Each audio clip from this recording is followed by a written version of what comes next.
There is power in falling water. Not thunderous, not violent, but steady, dependable, quiet.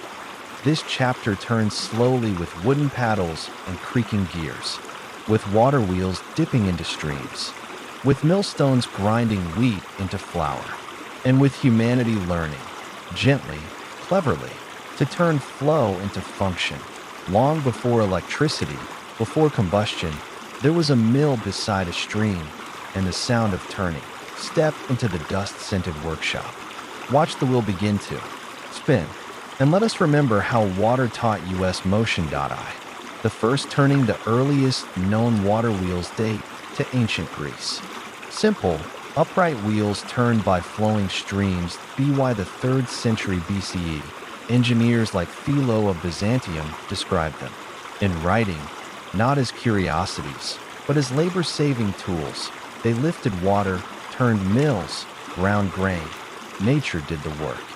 Humans only needed to build the channel. It was not a revolution. It was a trickle of change. Point 2. Grain and the water mill. The primary purpose of early water wheels was grinding grain. In a time before mass agriculture, every community had to mill its harvest by hand. But with water power, a village could feed more, faster, more evenly. The Romans used water mills across their empire, in Gaul, in Syria, in Britain. Some large estates had multiple wheels. A private mill was wealth. A public mill, power. The wheel turned. So did civilization. 3. The Barbegal complex near Arles, in modern-day France, an astonishing structure once stood. The Barbegal mills, built by the Romans, were a network of 16 water wheels stacked in a hillside cascade. Each wheel powered a millstone. Together, they could feed tens of thousands. It was an industrial complex centuries ahead of its time. Stone aqueducts fed water. Gravity did the rest. Silent, efficient, elegant. It may have looked unremarkable, but it was an early heartbeat of mass production. Point 4. Invention in the Islamic Golden Age between the 8th and 13th centuries. The Islamic world led the world in hydraulic engineering. Noria wheels lifted water from rivers to aqueducts. Sakia wheels powered irrigation. Complex gear mechanisms controlled flow. In Spain, Morocco, Syria, and beyond, these devices turned deserts into gardens. Water was not just harnessed, it was honored. Architects built fountains in the shape of lilies. Engineers aligned wheels with the stars. It was science with soul. Medieval Europe. Water as workhorse. In medieval Europe, water mills became central. Every village had one. Sometimes two. The feudal lord often owned the mill. Peasants had to pay in grain to use it. Some mills ground flour. Others hammered metal, sawed timber. Fulling mills softened wool. The wheel, turning endlessly, became a symbol of time. And toil. It turned day and night, as long as the stream did vi. The monastic mills monasteries became engines of innovation. Cistercian monks built water-powered systems not just for grain, but for paper production, oil pressing, beer brewing. They carefully selected sites with just enough slope, just enough flow. To watch a monastic mill was to watch order in motion. No shouts, no hurry, just the turning of a wheel and the quiet miracle of flour from grain. Point 7. Asia's ingenious designs in China. Water wheels date back to the Han Dynasty.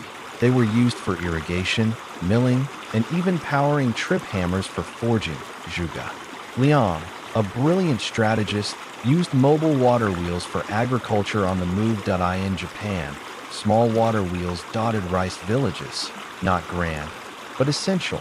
The humble mill was part of the landscape, like a tree, like a shrine, always turning. Point 8. The symbol of the wheel across cultures.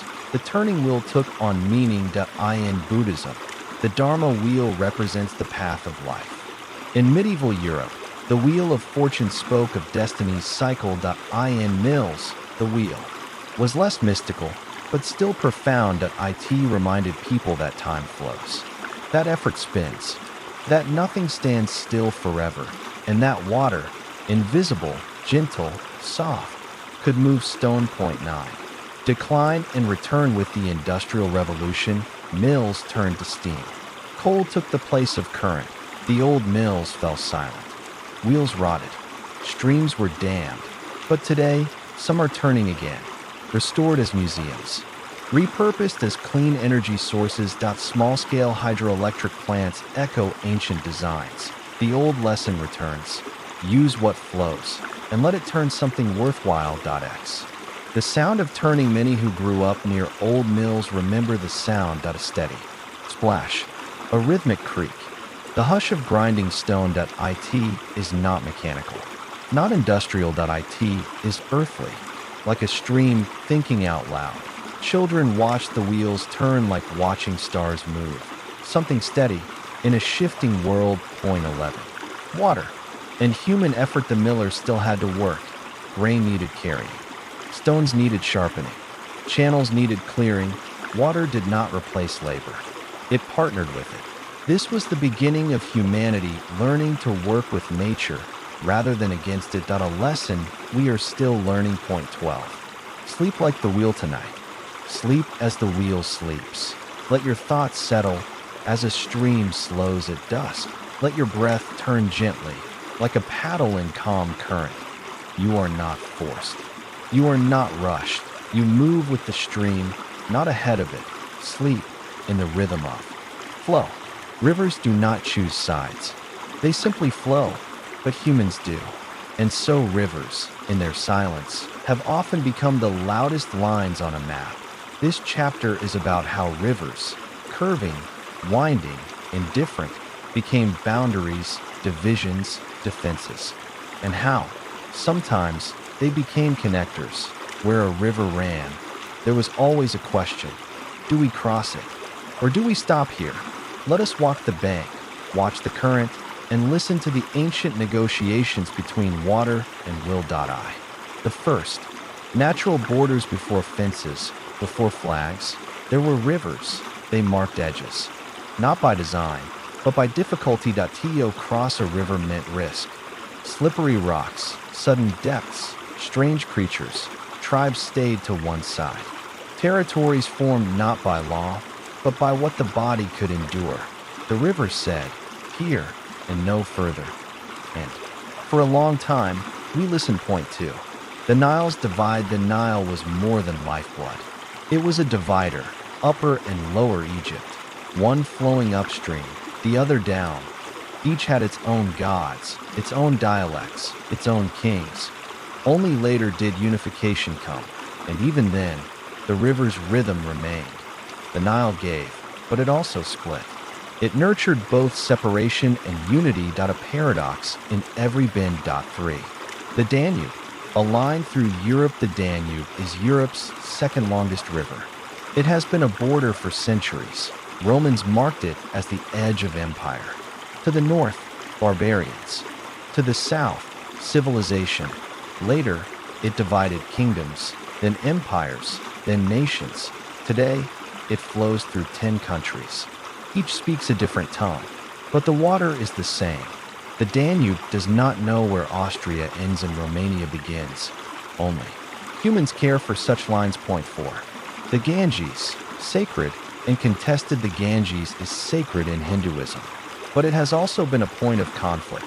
Kings fought to control its banks. Colonial powers redirected its flow for trade. Its waters are holy, but also political.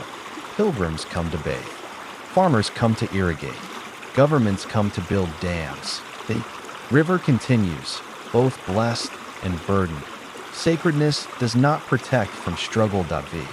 Rivers and war. Rivers have been obstacles and weapons. In ancient China, the Yellow River was deliberately flooded by armies to drown advancing troops. In Europe, retreating forces destroyed bridges to halt pursuit.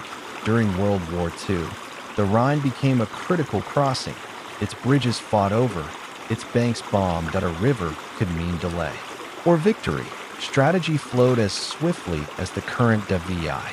Bridges. The act of crossing. To build a bridge is to defy division. The first bridges were logs, then stone arches, then suspension marvels. The Romans were master bridge builders.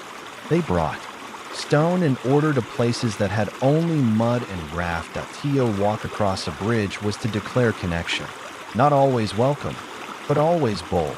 Bridges whisper, you can go farther than you think. Point 7. Symbolic rivers. Some rivers are not borders in land, but in mind. The Styx, in Greek mythology, separates the living from the dead. To cross it was to enter the afterlife. Its ferryman, Sharon, demanded payment. A coin on the tongue of the dead. In Norse tales, rivers of ice and blood mark the edge of the world. In dreams, a river is often the unknown. A turning point. To cross it is to become someone new. Point 8. Trade and travel. Though rivers could divide, they also united. The Rhine carried goods from Roman camps to distant villages. The Yangtze connected mountain farmers with coastal cities. The Mississippi wove the American interior together. Lumber, grain, stories. To travel by river was to follow the Earth's own path, slower but sure. Point 9. River diplomacy. When borders are drawn in water, disputes follow. Is the river the boundary, or its deepest point? And what if the river shifts? These are not new questions. Ancient kings signed treaties over river rights. Modern nations debate dams, fishing zones, navigation rights. Water law is as old as civilization.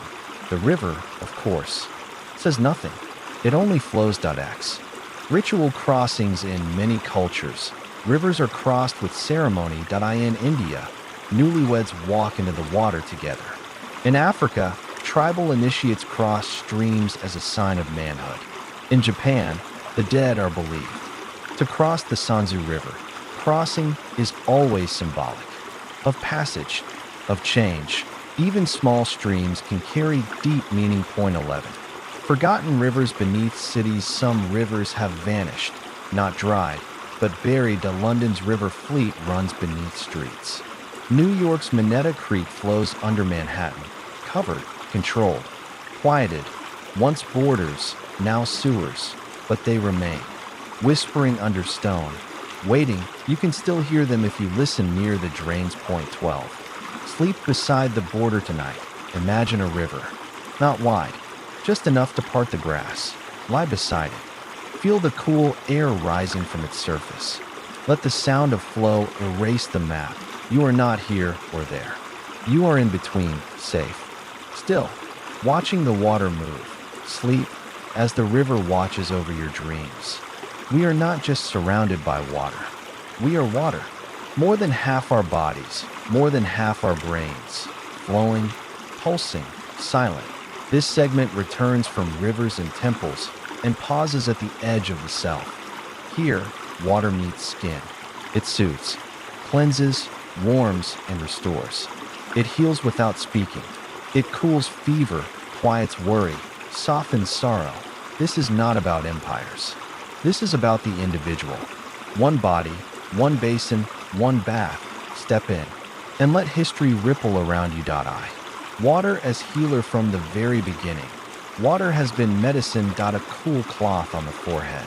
A sip after fever. A soak for aching limbs. In ancient Mesopotamia, priests acted as doctors, mixing waters from specific rivers for healing rituals. In Egypt, Nile water was combined with herbs to treat wounds and infections. The Greeks called water hydor and gave us hydrotherapy, used by Hippocrates himself. The prescription was simple: submerge. Point 2. Baths. In the ancient world, to bathe was not just to get clean. It was to return to something essential. In Greece, athletes bathed before competitions. In Rome, entire cities revolved around baths. The thermae were more than pools. They were libraries, gardens, meeting halls.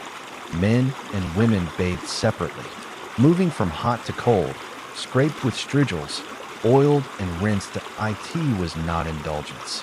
It was ritualized self-care, and it was for everyone, not just the rich. 3. The Roman baths, a public luxury by the 1st century CE. Rome had over 900 public baths. Some could hold thousands at a time. The baths of Caracalla included libraries, shops, Fountains. Architects mastered the hypocaust system, an underfloor heating network. Water came from aqueducts. Steam rose from hot stones. Voices echoed in marble halls that to bathe was to belong. Even emperors shared the water, at least in theory. Point 4. The hammam. Steam and serenity in the Islamic world. The hammam replaced Roman baths with new meaning. Based on cleanliness and religious practice, the hammam became a place for physical and spiritual purification. Arched ceilings. Steam-filled rooms. Marble floors warm to the touch. Point 1. Entered, sweated, scrubbed, and emerged renewed. Women celebrated weddings in hammams. Men gathered to discuss law and poetry. That it was quiet and sacred. A slow ceremony of self-renewal. Japanese bathing. Onsen and the ritual in Japan. Water is not just bath. It is philosophy. The onsen, hot springs, are volcanic gifts. Rich in minerals, surrounded by mountains or forests. The Shinto, urban bathhouses, bring that ritual to cities. Point 1. Must wash first, then enter the bath. Soak in silence. Let the steam speak. Bathing is not social. It is spiritual. A return to stillness. Vi. Medieval Europe's water hesitation. Strangely, as Europe entered the Middle Ages, public bathing declined. Fear of disease, collapse of aqueducts, changing religious ideas, all turned people inward. Baths were seen as sinful, tempting the flesh.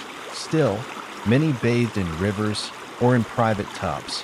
Monasteries maintained small baths for health. Not pleasure, but something was lost. The ritual of cleansing faded into suspicion. Point 7.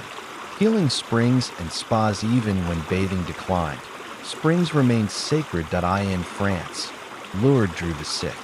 In England, the city of Bath grew around Roman ruins. Mineral springs were thought to cure arthritis, melancholy, infertility. Kings and paupers drank sulfur water, soaked in iron-rich pools, walked miles to dip a toe. Water didn't promise a cure, but it offered a chance, and that was enough. Point 8. Water in the home. The personal bath. A bowl, a basin, a tub became more common over centuries. In 18th century Europe, bathtubs became fashionable. Porcelain replaced wood. Claw feet lifted the tub like a throne. In some cultures, baths were still rare, drawn from wells or streams. But where it existed, bathing at home meant control. You chose the temperature, the moment, the solitude. Point 9. Water as emotional healer. Have you ever cried in the bath? So have others. For centuries, water is not just physical. It holds emotion. To soak is to soften. To rinse is to release. Ancient poets wrote of grief like rainfall, of love like waves, of sorrow carried away like soap bubbles on stream. Even in silence, water listens. X. The modern shower. Speed and efficiency. In the modern age, time grew tight. Showers replaced baths. Fast, vertical, controlled. Water fell like a curtain. 5 minutes. 10. Clean, but not slow. Still, some find peace there. In the drumbeat on the tiles, the fog on the mirror, the solitude of sound. A modern cave. A brief return to stillness. Point 11. Ritual bathing. Today in Hinduism, people still bathe in the Ganges. In Judaism, the mikveh is maintained. In Islam, washing is daily. In Japan, Shinto culture endures. Even in busy cities, people find quiet through water. Modern spas mimic ancient baths. Wellness retreats recreate Roman practices. It is not nostalgia. It is need that we return to water because it returns us to ourselves. Point 12. Sleep in still waters tonight. Draw your own bath. If not in water, then in imagination. Feel the warmth rise. Step in slowly. Let muscles ease. Let memory dissolve. You are floating. You are supported. You are safe. Let thoughts drift like steam. Let breath fall like droplets. Tonight, the water is you, and you are home. Sleep now, in the still, healing pool of quiet. Before theology, before ritual, before stone altars and incense smoke, there was water, clean, moving, essential, and humanity, in its earliest breath, recognized something in water that was not just for the body, but for the soul. This chapter wanders slowly through sacred courtyards, echoing chambers, hidden springs, and temple steps, where water was not only used, but praised, purified, and given meaning beyond thirst. Let us remove our sandals and enter quietly, for this is the realm of sacred flow. Before words, there was washing. Long before prayer had form, people washed, hands before food, bodies before burial, feet before entering a circle. Washing was not about cleanliness, it was about transition, from the ordinary to the sacred, from dust to readiness. Water marked the threshold between now and something more. Point 2. Temples by water. Water as temple. Many ancient temples were built near springs, rivers, or lakes. Not by accident, but by design. In India, temple tanks were part of the architecture, geometric pools for ritual bathing. In Egypt, the Nile itself was sacred, its flood a divine rhythm, its waters used in every rite. In Mesopotamia, water was brought into ziggurats for cleansing rituals and offerings. Water didn't just belong near the temple. Water was the temple. 3. Water deities and spirits. Water, mysterious and life-giving, naturally became divine. The Greeks honored Poseidon, not just as sea god, but as earth shaker, spring bringer. The Hindus worshipped Ganga, the sacred river goddess, whose descent from the heavens is still reenacted in festivals. In Japan, Suijin is the god of water purity and protection. In Yoruba traditions, Ashin flows as goddess of love and sweet waters. Water was not just useful, it was alive. Point 4. Purity and preparation. In nearly every religion, water cleanses more than skin. In Judaism, the mikveh, a ritual bath, symbolizes renewal and spiritual rebirth. One immerses fully, then emerges whole. In Islam, wudu is performed before each prayer, washing hands, face, feet, not to remove dirt, but to approach Allah with clarity. In Hinduism, pilgrims bathe in the Ganges to wash away karmic burdens. Water prepares, not for the world, but for the divine. Sacred pools and ritual baths. Some places were built only for water. The Great Bath of Mohenjo-daro, 6,000 years old, was not a swimming pool, but a ritual space. Its watertight bricks, its ceremonial steps, its drains and chambers, all speak of intention. In ancient Rome, the thermae, baths, became places of body and mind renewal. Though not always religious, they were sacred in rhythm. Soak, sweat, rinse, reflect, submerge, was to be softened. The water offering in temples across Asia, small vessels of water are still placed before idols. Fresh each morning, poured with care, not because the deity drinks, but because the act says, I bring what is most pure. Even in silence, water speaks devotion. In pre-Columbian Mesoamerica, water was offered to the sun. In Africa, it was poured on the ground. To honor ancestors, water is not always received. Sometimes it is returned. Point 7. Pilgrimages to water. Water has destinations. People walk for days, weeks, to reach sacred rivers and springs. The Kumbh Mela in India draws millions to the confluence of holy rivers. The Lourdes spring in France has healed for centuries. The Zamzam well in Mecca never runs dry. To touch that water is to touch something beyond body, beyond fear. Pilgrimage is not about arrival. It is about approach. And water waits. Point 8. Holy wells and saints' springs in the Celtic world. Holy wells dotted the land, each with its guardian, each with its charm. Some healed eyes, some gave visions, some answered questions if you circled them thrice. Many were rededicated to saints after Christianity spread. St. Winifred's Well in Wales, St. Anne's Well in Ireland, The water stayed the same. The faith changed shape, but reverence remained. Point 9. Rain as blessing. When rain falls in sacred places, it is not weather, it is miracle. Temples in the Andes were designed to echo with raindrops, making music from sky. In Islamic cultures, the Salat al-Istisqa is a prayer for rain, an invitation to mercy. Rain is unasked for grace. To be caught in it near a shrine is to feel the divine touch, gently, across the skin. X.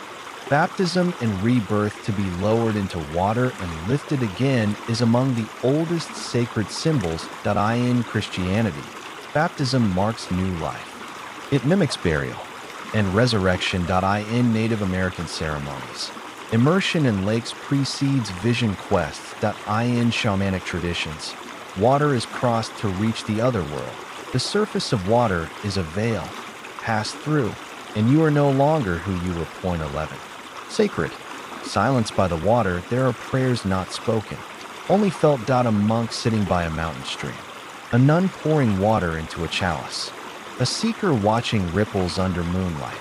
These are moments when water is the prayer and presence is enough. You do not need words. You only need to stay and listen. Point 12. Sleep like a ceremony tonight. Sleep as if entering a temple. Wash away the day. Step through the curtain of breath. Let your thoughts line up like pilgrims waiting at the river's edge. And when you step into dreams, let it be like immersion. Soft, slow, sacred. Let this night be a baptism of rest. You are clean. You are renewed. You are held in the calmest current. Sleep. To revere water is to respect its rhythm. It flows, it stills, it rises, it recedes. But sometimes it forgets to come, or it refuses to stop. This chapter is about those extremes, the floods that drowned cities and the droughts that cracked empires. Water is life, yes, but too much can end it. Too little can unravel centuries. And in between, civilizations tried to balance on the edge of uncertainty, watching the skies, reading the rivers, planting in hope, harvesting in fear. Let us step cautiously into this ancient instability, where abundance and absence were equally terrifying. Floods as creation and destruction. In many ancient myths, the world began with a flood or ended with one. The Epic of Gilgamesh tells of a deluge so vast that it cleansed the earth. In Genesis, Noah's Ark rose on waters meant to reset creation. In Hindu tradition, Manu was warned of a flood by a talking fish who later becomes Vishnu. Floods were both punishment and purification. They erased, but they also made way for something new. In truth, history has followed this same pattern. Point 2. The gift of the Nile. Not all floods are disasters. The Nile, for thousands of years, flooded predictably. Each year, waters rose in June, spilled over the banks, soaked the fields, and left behind dark, rich silt. Egyptian civilization was built on that dependable flood. The calendar, the harvest, the prayers, all timed to the river's pulse. Flood was not feared. It was welcomed, invited, sung to. 3. The Indus. When rivers shift, the Indus Valley civilization thrived on rivers until they moved. Some scholars believe a changing monsoon pattern altered river paths. Once fertile lands dried, floodplains became deserts. Crops failed. Mohenjo-daro and Harappa were not conquered. They were abandoned, not by invaders, but by water. The shift of a few degrees. A season that forgot to rain. Collapse by silence. Point 4. Mesopotamia. Between two terrors. Mesopotamia, the land between rivers, flourished between the Tigris and Euphrates, but these rivers were not gentle. They surged suddenly, unpredictably. Floods came without warning, washing away crops, homes, lives. To live there was to negotiate daily with uncertainty. The Sumerians built levees, canals, ziggurats tall enough to escape drowning. Still, every spring was a gamble. Drought, the invisible. Disaster floods are loud. They arrive, destroy, and leave. Droughts are quiet. They arrived slowly. They lingered at a season with too little rain. Then another. Then none. Plants wilt. Animals wander. Children cough dust, in the Maya lowlands. Repeated droughts may have contributed to the civilization's collapse. Temples stood tall, but without water, priests could not feed the people. Rituals turned to desperation of VI. Engineering hoped to prevent flood. People built levees, embankments, channels. To survive drought, they made cisterns, step wells, canals. Some cities adapted well. The people of Angkor, in Cambodia, built massive reservoirs, barrages, to store monsoon rains. In Yemen, the Marib Dam held back floods and fed terraced fields for centuries.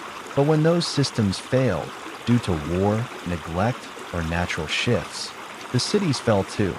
Water systems were not just infrastructure. They were fate. Point 7. Ritual responses to disaster. When rains didn't come, people turned to ritual. In ancient China, emperors led prayers at heaven's altar for rain. In Africa, rainmakers performed ceremonies with herbs, chants, and dance. In the Andes, llamas were sacrificed to appease water spirits. And when the floods came too strong, priests begged rivers to retreat. Disaster was never seen as random. It was relational. To lose water was to lose favor. Point A. The memory of water after the waters receded. They left behind more than mud. They left stories. Entire oral traditions grew around floods. Songs warned of the rising tide. Riddles taught how to find signs of drought. Even now, in rural India, folk tales teach how to read the sky and when to sow the seeds. Memory became survival. Floods are annual. But forgetting is eternal. Point 9. Urban vulnerability. Cities have always been vulnerable to extremes. Dense populations, limited drainage, overdrawn aquifers. In ancient times, some cities coped with flood by raising roads. Others built on stilts or stone terraces. But in the long droughts, there was often no defense. A cistern once full is no comfort when it echoes empty. Even kings grow thirsty. X. Ecological lessons. Flood and drought taught people not just how to survive, but how to read the land. They learned which plants grew before the rains, which birds flew inland before floods, which insects vanished in drought.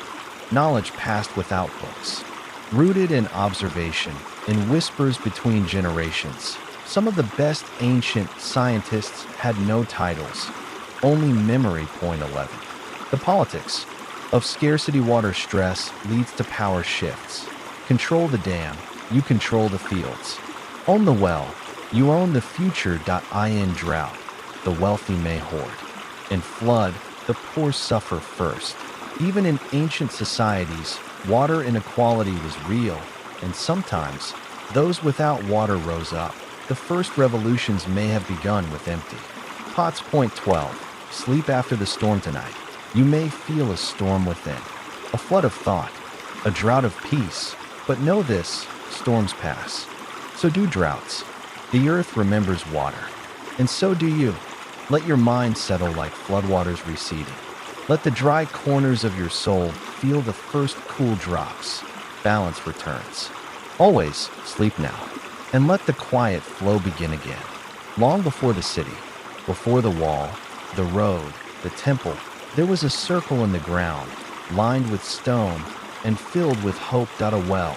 This segment journeys downward into the deep, dark stillness of the earth, where water waits patiently, in aquifers and cracks, and where ancient hands once dug with no map, no machines, only faith. And when the earth gave water, it gave more than survival. It gave a reason to stay. Let us descend together, not in haste, but in awe, into the oldest water we know. The first wells are older than writing, older than bronze, older than wheels. The oldest known well, discovered in Cyprus, dates back 10,000 years. A stone-lined shaft, circular, careful, dug deep into limestone. It was not dug by engineers. It was dug by hope. To dig a well was to believe there was something beneath your feet worth finding. A gamble, a whisper of survival. Point 2. The act of digging a well was slow work. Stone, clay, sand, all removed by hand. One bucket, one breath at a time. Diggers sometimes sang as they dug, not for joy, but for courage. The earth was dark, the shaft narrow. Collapse was a constant fear, but beneath the sweat and soil was a strange certainty. Water is there, even if no one had ever seen it. But 3. Springs. The earth gives freely. Not all water had to be pulled. Some emerged on its own. Springs were viewed with awe, as places where the earth breathed water, where stone gave way to flow. They were sacred. In Greece, springs were said to be the homes of nymphs. In Japan, they became onsen, hot, healing, divine. In Celtic lands, springs were often marked with offerings, coins, cloth, carved wood. A spring was more than water. It was a gift, and gifts must be honored. Point 4. The sacred well. Across cultures, wells became holy. In Islam, the Zamzam well in Mecca is said to have sprung at the feet of Ishmael, guided by the angel Jibril. In Christianity, saints were often associated with wells. St. Brigid's Well in Ireland still draws pilgrims. In Hinduism, well water near temples is used in pujas and cleansing rituals. A well was never just a well. It was a point of contact, earth to sky, matter to spirit. The village well for thousands of years. The well was the heart of the village. At dawn, women came with pots.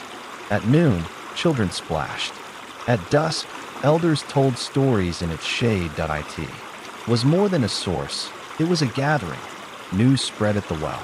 Songs were sung, arguments flared and softened, and in times of drought, the well was watched with a reverence deeper than fear. Engineering. The deep's needs grew. So did wells. In Persia, Canals tunneled from high aquifers to distant farms. In India, step wells became architectural wonders, stairs descending into patterned stone, allowing access even as water dropped. In China, deep wells were lined with ceramic tiles. In North Africa, rope and bucket systems evolved into Sakya wheels, turned by oxen, lifting water with steady grace. To draw water from deep earth was to pull the sky downward into your hands. Point 7. The ritual of drawing. There is rhythm in lifting water. Lower the bucket. Wait, hear the splash. Feel the tug. Draw it up. In ancient Egypt, Shaduf swung buckets on long poles. In South Asia, pulleys creaked above courtyards. In Europe, moss grew along well walls, green and cool, a memory of rain long past. Drawing water was not a task. It was a conversation. The earth spoke. We listened. Point 8. Wells in the time of war. In times of conflict, wells became weapons. Invading armies poisoned them. Villages guarded them with bows and spears. Sieges were broken or won by the depth of a well. Water stored underground became the last hope, a hidden strength. More than once, a single well decided the fate of an entire city. Stillness in the ground became louder than battle. Point 9. Wells and dreams. Wells were places of questions. In many cultures, people believed that to dream of a well was to dream of the unknown. Depth, mystery, emotion. In China, a well in a dream could signal the need for reflection. In European folklore, wishing wells offered a chance to speak to fate. Coins were tossed. Hopes whispered. Water listened. Some said the well answered. X. Abandoned wells. Sometimes a well dries up, the village moves on. Grass grows over the lip. The rope frays. The stones collapse. But the well is never forgotten. Even dry, it holds memory. Travelers mark their maps. Here was a well. Poets write, there once was water, and the earth remembers, waiting for rain. Point 11. Hidden wells beneath cities today, beneath glass towers and pavement, old wells remain, sealed, filled, buried, but not gone. In Istanbul, Some are part of ancient cisterns. In Rome, they sit beneath churches. In Paris, ancient wells lie beneath metro lines, each one a stillness below motion. Sometimes, archaeologists open them, and the water still rises, quiet, patient. Unforgotten. Point 12. Sleep in the depths tonight. Let your thoughts be like a deep well. Still, cool, hidden from the sun. There is no rush. No need to draw up everything. Let some questions remain at the bottom. Let silence hold them. You do not need every answer now. You only need rest. You are the well. You are enough. Sleep until morning returns and the rope is lowered once again. When a city grows thirsty, it stretches out its arms, not with desperation, but with design, and water, ever generous, finds its way home. This chapter is about the long arms of civilization, the aqueducts and canals, the channels that turned mountain springs into city fountains, that made water walk across valleys and deserts, that carried life in quiet arcs and unseen slopes, that in these feats, human will met gravity. And somehow, they agreed to work together. Let us walk with the water now, not beside it, but on it, through the stone arteries that fed ancient hearts. The idea of bringing water at first, water meant place. You settle near it, or you moved on. But as villages grew into towns, and towns into cities, that was no longer enough. Someone asked the quiet, dangerous question, what if we brought water to us? It was audacious, but it changed everything. The first channels were shallow, trenches, then ditches lined with wood, then pipes of clay, bronze, lead, then arches spanning valleys, defying erosion and time. The idea of moving water became an idea of PowerPoint too. Rome and the reach of arches. To speak of aqueducts is to speak of Rome. By the 1st century CE, the Roman Empire had built over 500 miles of aqueducts, some stretching more than 50 miles from source to city. The Aqua Appia, Aqua Claudia, Aqua Marcia, names that once meant life itself. These marvels used gravity, not pressure. A gentle slope, barely a meter drop per kilometer, was enough. Water flowed silently under stone. It emerged in public fountains, baths, latrines, even private homes. Rome didn't just build roads. It built water roads. 3. The secret slope. The brilliance of aqueducts lies in their modesty. A slope so gentle, so precise, that water seems to drift of its own accord. Ancient engineers knew this slope by feel, by years of watching streams, by studying droplets along the lip of a vessel. In Pont du Gard, in France, a Roman aqueduct still stands, its triple arches towering over a river, its gradient perfect to this day. In engines. No pumps, just gravity, stone, and time. Point 4. Canals. Water as roadway elsewhere. Water didn't just carry water, it carried people. Canals became highways. In Mesopotamia, as early as 4000 BCE, canals irrigated fields and ferried goods. In China, the Grand Canal, begun over 2,000 years ago, eventually stretched 1,100 miles, linking the Yellow and Yangtze rivers. It wasn't just about irrigation. It was about integration. Empires that built canals were empires that thought in systems. The art of the siphon. Some aqueducts needed to cross valleys too deep for arches. The Romans invented the inverted siphon, a U-shaped pipe that let water drop and rise again using pressure alone. These siphons were made of lead or stone, sealed with pitch or lime. They creaked, they hissed, they leaked, but they worked. It was not elegant, but it was effective. A reminder that sometimes water moves best when it is tricked. Maintenance. The hidden workers' aqueducts were not eternal. They required care. Teams of aquarii, water workers, patrolled the channels. They cleared blockages, repaired cracks, measured flow.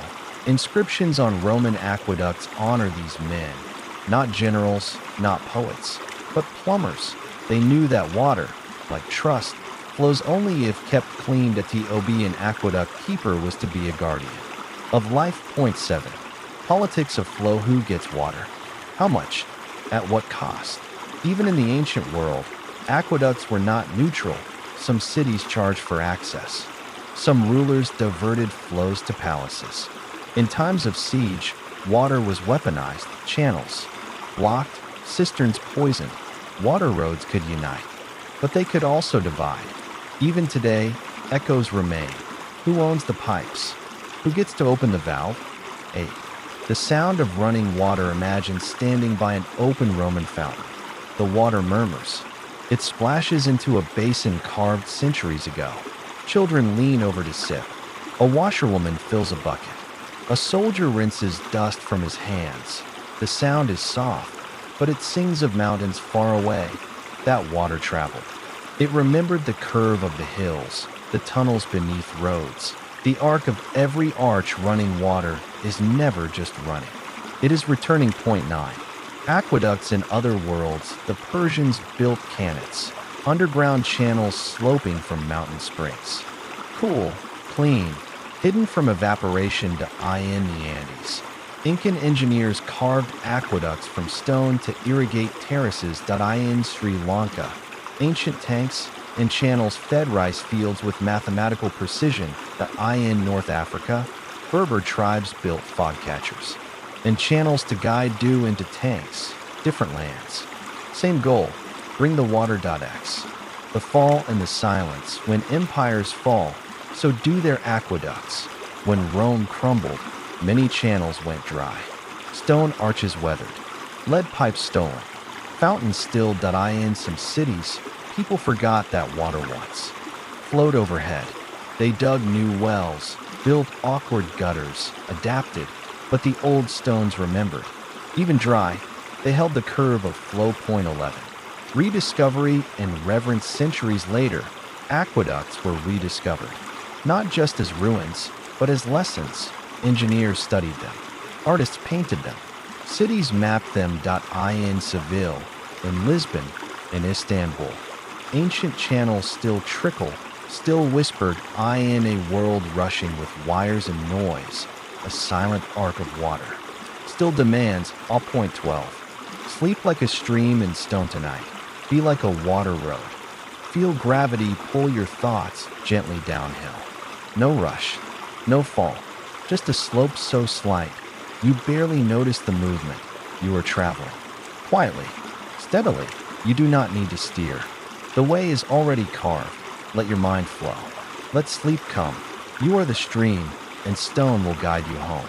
Before history was inked in scrolls, before stone bore the burden of carved chronicles, water wrote the first memory, not in words, but in flood. A field drowned, a hut swept away, a child lifted by their mother as the water rose. These were the moments remembered, not with precision, but with feeling. This segment takes us into the world of the first floods, not only as disasters, but as teachers. Water overflowed, and in doing so, it inscribed deep marks on the landscape and on the human soul. When the waters rose, rain, once gentle and scattered, sometimes forgot its limits. Clouds thickened, winds changed. Rivers, once content in their beds, grew restless. And then the world changed. The water came, not as a trickle, but as a roar. Flooding is not a modern tragedy. It is one of humanity's oldest patterns of memory, and the earliest people, who had only just begun to settle, felt the weight of it quickly. Point 2. The mud remembered after a flood. The land speaks. It speaks in the language of mud. Thick, sticky, clinging to ankles and walls, hiding lost tools, broken pots, seeds pulled from furrows. Mud records what water disrupted. It is a wet archive, a smear of history, but it also gives. Because in that same silt, plants grow taller, fields recover, and in time, abundance returns. The flood punishes, then it forgives. 3. The flood that changed the sky. Many ancient cultures preserved stories of a flood, not as weather, but as a transformation to in Mesopotamian myth. The gods sent a great flood to erase chaos. In the story of Utnapishtim, a man builds a boat, gathers animals, and waits for the waters to recede. In the Hebrew Bible, Noah does the same. In India, Manu is warned by a fish god. In Greece, Deucalion and Pyrrha survive by sailing to a mountain. In indigenous American legends, water cleanses the world so it can begin again. Across oceans and continents, the tale is the same. The flood came, and when it left, the world was. Different point 4. The floodplain mind floods don't always come like storms. Sometimes they creep. A river swells in spring, slowly claiming what was dry. It moves day by day, rising as if unsure, until finally it steps onto fields and doorsteps with quiet confidence. People learn to think like floodplains. They built homes on mounds. They stored grain on stilts. They planned harvests around swelling waters. The floodplain mind is not about control, but about rhythm. Marking the high water as floods repeated themselves, people began to record them, not with words, but with scratches, notches, lines. On stones. In Egypt, Nilometers marked the rise of the Nile. Priests would descend narrow staircases into shadowy chambers, measuring the water with solemn patience. That a low flood meant famine, a high one disaster, but a perfect level, a sign of the gods' favor. The river was not measured just by depth, but by destiny. Flood as punishment, flood as gift. Floods are rarely neutral. They arrive when least expected, sometimes after drought, sometimes during peace. Some saw floods as divine warnings.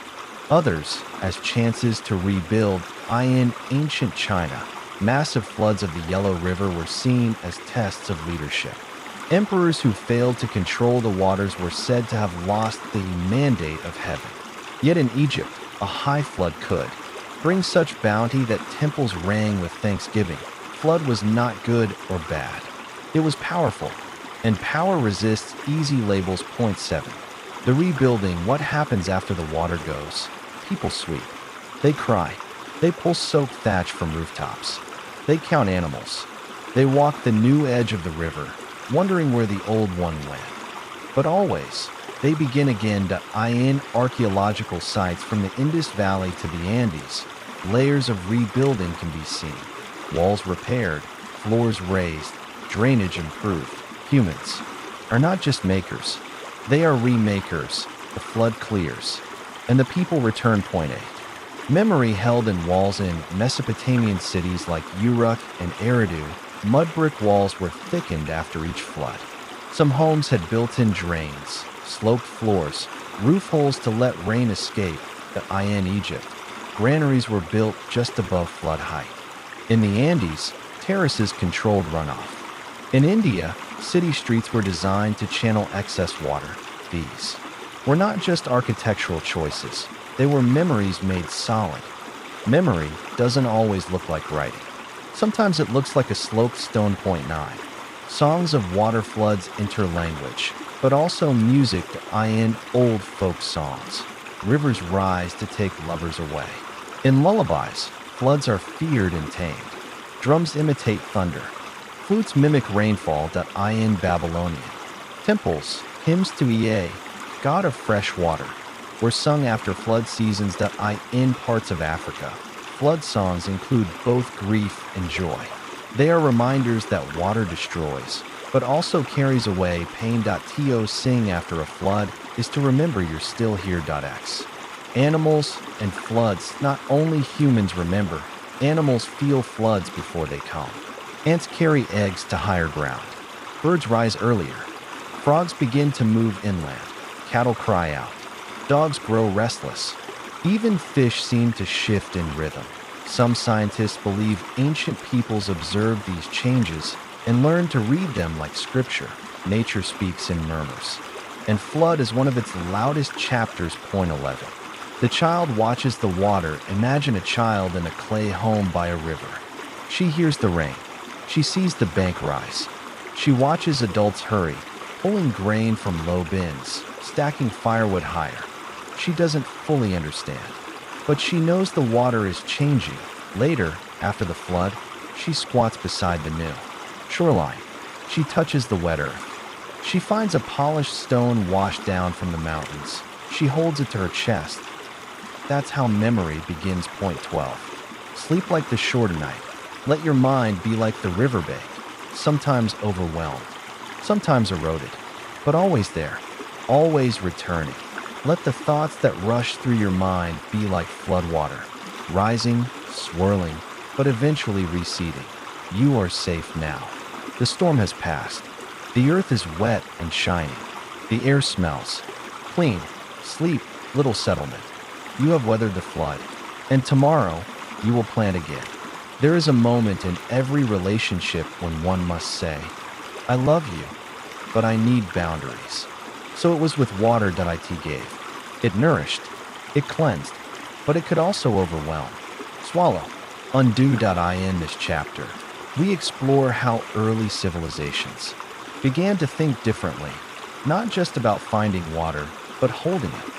How to keep it still, how to stop it from slipping away, how to persuade the most fluid of elements to remain quietly behind walls. Let us walk slowly around the ancient reservoirs, the cisterns, the tanks, and the pools, the places where water paused, and in that stillness, civilization deepened. The first containers, it began small. A gourd, a hollowed-out shell, a pot of baked clay to contain water was to stretch time. Drink now, or later. Travel farther. Survive longer, but pots break. And people brewed up. The containers grew. 2.2. The birth of the tank somewhere, perhaps in the sunlit plains of the Indus Valley or the highlands of Anatolia, people began to carve hollows into the earth and line them with stone, with clay, with packed earth and straw. The first water tanks appeared in Mohenjo-daro. The Great Bath was not just ritual. It was a feat of hydraulic engineering. Watertight bricks, terraced steps, drains that whispered secrets of design. It held water, not just to use, but to honor. A basin became a mirror. Stillness became meaning. 3. The wisdom of cisterns. Cisterns are patience, made physical. Unlike tanks fed by rivers, cisterns wait for rain. They are dug deep, often into bedrock, and above them, gutters and spouts quietly guide droplets downward, like offerings to a silent God. In Jerusalem, cisterns were carved beneath temples. In ancient Rome, beneath homes and public baths. In Crete, Minoan palaces drank from underground. Vaults fed by hidden channels. Each cistern is a secret, a dark room that holds light in the form of water. Point 4. Walls that breathe. To hold water is to balance firmness and flexibility. Too loose, and it leaks. Too rigid, and it cracks. Ancient engineers learned to layer limestone, bitumen, sand, crushed ceramics. Each served a purpose. To seal, to protect, to breathe. In Persia, stepped wells called baulis descended deep into the earth, their walls catching rain, their staircases welcoming the thirsty. Walk down into one was to descend through memory itself, layer by layer, drop by drop. Water and the city. As cities rose, so did the need for stored water, not just for drinking, but for bathing, cooling, cooking, quenching fires. In Rome, vast reservoirs stood at the ends of aqueducts, arched marvels that pulled mountain water across miles. In Carthage, tanks stored rain for dry summers. In Babylon, rooftop cisterns collected dew. These were not just systems. They were organs, vital parts of the city's body. A city without water in its walls was a body without blood. Dams, holding back the sky. Eventually, people dared more. They did not just collect water. They tried to stop it. The first dams were modest. But in ancient Egypt, around 2800 BCE, the Sad El Khafra Dam rose across a wadi, its rubble core facing the wildness of flood. In Mesopotamia, earthen embankments curved like arms around fields. And canals. Later, in India, The Grand Anicut Dam spanned the Kaveri River, a woven net of stone, meant to guide, not conquer. A dam does not scream. It waits. It listens. It endures. Point 7. The beauty of contained water. Once water could be held, people began to design its stillness. Pools were made for reflection, fountains for music, gardens for shade. In Persia, the Chaharbagh layout divided space into quarters, each nourished by a central channel. In Moorish Spain, patios centered around water basins that cooled the air and caught starlight. In India, step wells became works of art, geometric dreams carved in symmetry and silence. Stored water did not have to be silent. It could sing. Point 8. Crisis and scarcity, but stored water could run out. A cracked tank, a dry season, a blocked channel. Entire cities have vanished for want of a clean, quiet pool. In Petra, the Nabateans built a desert city of fountains, but their genius rested entirely on storage.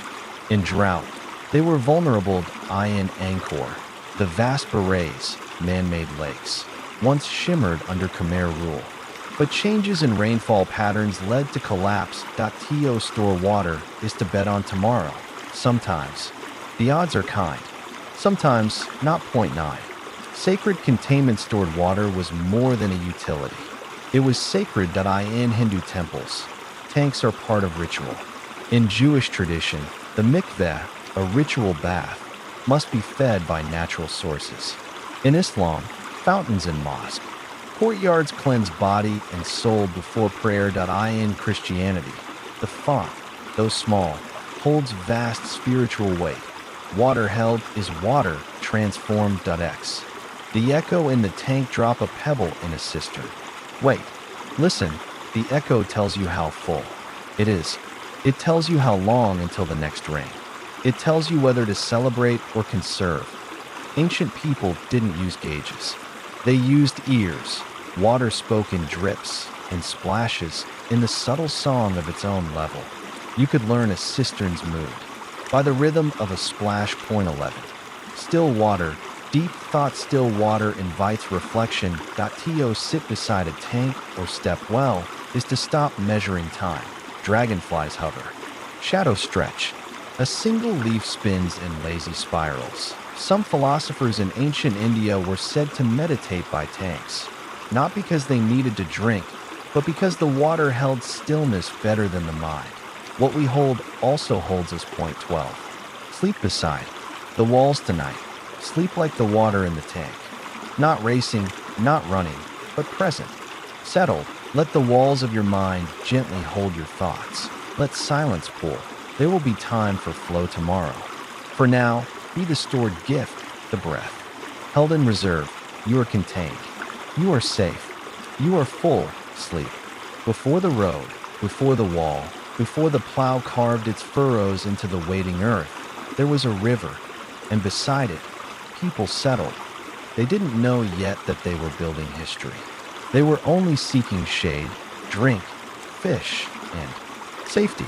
But water drew them in. Again and again. In this segment, we trace how rivers became the spine of the earliest civilizations. Not through conquest, but through quiet constancy.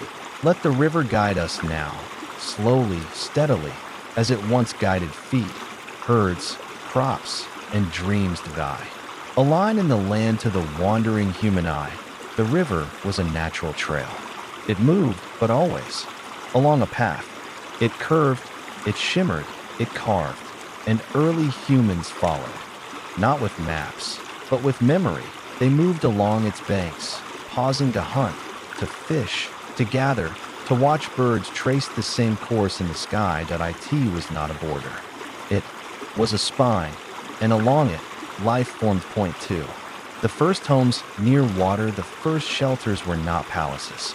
They were huts of reeds and mud, resting beside gentle river bends. In Mesopotamia, houses near the Tigris and Euphrates were built with clay dug from the river's own banks.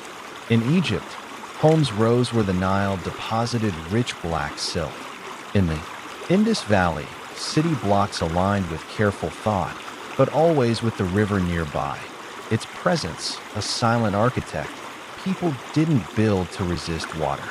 They built with it. The river offered clay, fish, and fertile soil. In return, it asked only for respect and a little distance during the floods. 3.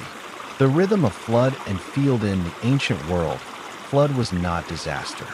It was calendar. The Nile swelled each year in a graceful pattern, bringing life to Egyptian fields. Farmers watched the water rise, measured it with nilometers, and prepared their tools. In Mesopotamia, floods came less predictably, but still, they brought nutrient-rich soil, essential for wheat and barley. In China, the Yellow River's floods were feared, yet necessary. Without its silt, the land would starve. Flood was a pulse. Civilizations rose and fell with it. 4. River markets and mourning boats. As people stayed, they began to trade. Markets sprouted on the banks, tables of grain, fish, oil, cloth, and boats floated from one village to the next, carrying news as much as goods. In some parts of the world, rivers became roads. Before wagons, before wheels reached smoothness, boats glided. In Egypt, barges hauled stone for pyramids. In Sumer, reed boats slipped along shallow waters. In China, narrow wooden skiffs delivered silk and salt. The river was not an obstacle.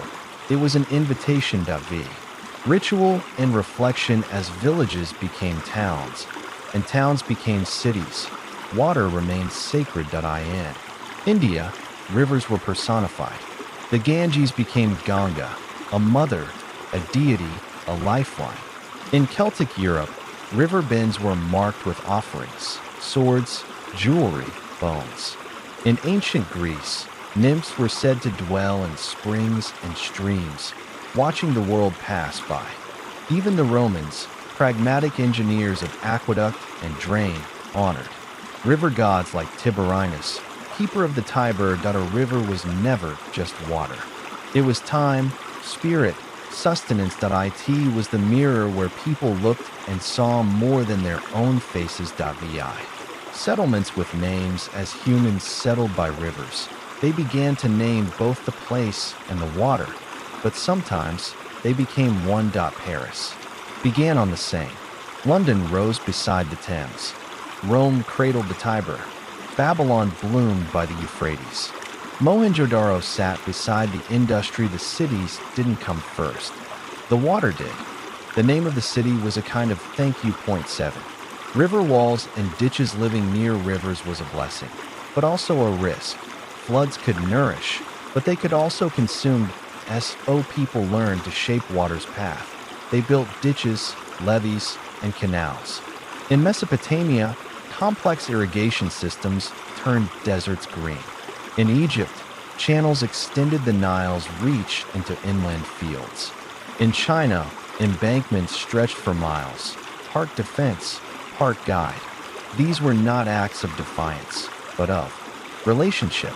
They said, "We see you. We hear you. Let's work together." 8. Animals and water animals followed the rivers too. Oxen and sheep grazed near their edges. Birds nested in reeds. Fish filled baskets. Frogs sang at night. People began to understand the habits of creatures not just to survive, but to live alongside. Domesticated animals were often watered at the same points each day, and eventually, these spots became gathering places for humans. 2. In time, communities formed where humans, animals, and water intertwined in daily rhythm. 9. The river as border and bond rivers connected, but they also divided. In times of peace, they were highways. In times of war, they became lines of tension. Armies crossed them or guarded their banks. Bridges were built, then burned. Yet even in conflict, the river kept flowing. It did not take sides. It simply continued. Rituals of the riverbank. Many cultures developed ceremonies at water's edge. In Japan, rivers were believed to guide souls to the afterlife. In Mesoamerica, ceremonial washing occurred before temple visits. In Europe, Baptisms took place in streams and lakes long before stone churches were built. To step into the river was to wash off more than dirt. It was to enter a kind of pause, a reset. Even now, you may feel it, that moment at a riverbank when time seems to stop. Point 11. A river under every city. Modern cities forget sometimes. But beneath the pavement, beneath the glass and steel, the rivers still run. Some are buried, some rerouted, some dried, but not gone. In London, the Fleet River flows in silence beneath streets. In Rome, the Tiber still hums under ancient bridges. In Istanbul, Byzantine cisterns hold echoes of water long hidden. Cities are not built on rock alone.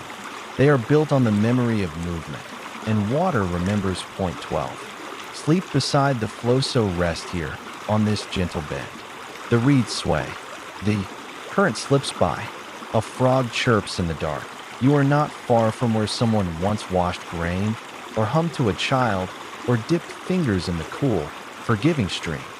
This river has known stories. And tonight, it knows yours too.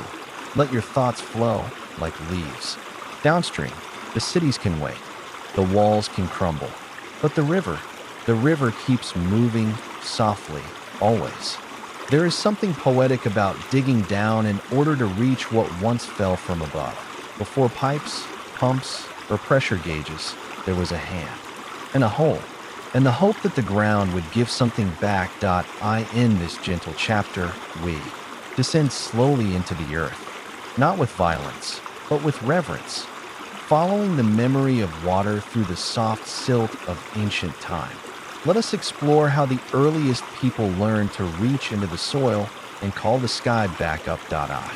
Waters disappearance. The rain would fall, the puddles would form, the streams would swell, and then they would vanish. The sun would rise, the dry season would linger, and people began to notice there had to be more. Water didn't disappear. It simply went below, and so in one of the earliest acts of human ingenuity, our ancestors dug. Point 2. Digging begins. The first wells were not grand. They were not lined with stone. They were simply holes in the ground, sometimes no deeper than a man's waist. They began as guesses. A damp spot on the surface, a place where plants thrived, somewhere the soil felt soft and cool. With bare hands, sticks, or flat stones, people dug slowly, hour after hour, day after day, and then a trickle, a shine, a mirror of the sky and the earth. It must have felt like magic. 3. Wells become ritual. To dig into the earth and find water was not just practical, it was sacred. Over time, wells became more than holes. They were places of gathering, of blessing, of ritual. In early Mesopotamia, wells were named and honored. In parts of ancient India, they were adorned with flowers and prayers. In sub-Saharan Africa, even today, some wells are visited with song. To take water from the earth was to ask permission. To draw it was to be humble. To share it was to be wise. Point 4. The rise of the shaduf. Somewhere along the Nile, around 2000 BCE, a new invention quietly emerged. The shaduf. It was a simple device, a long wooden pole balanced like a seesaw, with a bucket on one end and a counterweight on the other. With it, water could be lifted from a deeper well with less effort. It did not change the world overnight, but it changed the rhythm of the farmer's day, and it allowed civilization to root itself more deeply into dry soil. Wells. In the village where there was a well, a village often followed, and where the well stood, so did the center of life. It was not just a source of water, it was a source of connection. Each morning, women walked to the well, balancing clay pots. Children laughed and splashed. Elders rested in the shade nearby, watching as the sun moved slowly overhead. The well was a calendar, a mirror, a silent witness to the lives that orbited around it. The sacred stone rings as time passed. People shaped wells more deliberately. Stone linings were built. Wooden beams were added. Ropes and pulleys were introduced. The round shape became common. a ring of stone rising from the ground like a mouth. Some were sealed with lids. Others were covered with simple thatch roofs that in ancient Greece, wells were placed at crossroads. In Rome, they became social markers. In Celtic lands, wells were often left with offerings, coins, feathers, flowers, or carved figurines. The well was now not just a tool, but a symbol. Point 7. The quiet danger wells were precious, but they were not without peril. Cave-ins occurred. Water ran dry. Contamination spread silently. In ancient texts from China and Persia, while maintenance was considered a community responsibility. The health of a village could rise or fall with the clarity of its water. Some civilizations even developed early testing methods, watching for insects, discoloration, or strange odors. Still, there was always risk. To lower a bucket was to hope. To lift it back was to trust. Point 8. Wells in story and spirit across cultures. Wells entered myth and legend. In Norse mythology, the Well of Mimir granted wisdom to those brave enough to seek it. In Irish folklore, holy wells were portals of healing and insight. In African traditions, water spirits were said to dwell at the bottom, watching.